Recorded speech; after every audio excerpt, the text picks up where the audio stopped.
Business हम लोग कर तो रहे हैं, लेकिन नंबर्स नहीं पता था हमें कि क्या नंबर्स होने चाहिए, कैसे नंबर्स को देखना है, किस नंबर का क्या मतलब होता है।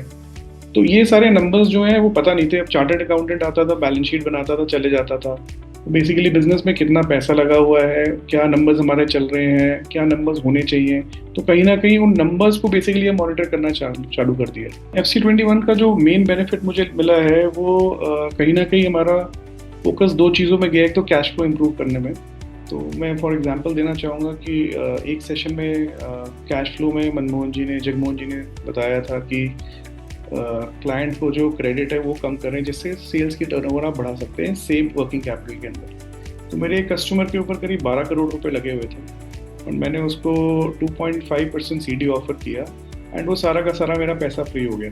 तो अप्रॉक्सीमेटली मेरा 12 करोड़ का जो है वो 2 करोड़ का अमाउंट रह गया, जो बेसिकली रनिंग में रहता है। 10 करोड़ रुपए मेरा पूरा फ्री हो गया।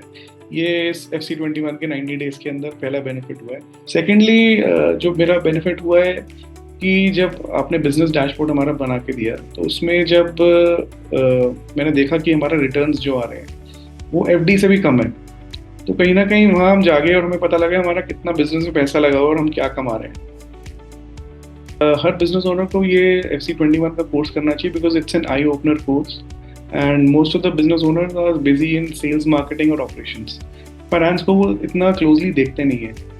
इनफैक्ट बिजनेस हम करते ही पैसे के लिए हैं, और जो पैसा है वो फाइनेंस, बेसिकली बिजनेस को पूरा जो करना है वो फाइनेंस में लगा हुआ है, और वही हम पार्ट जो है छोड़ देते हैं।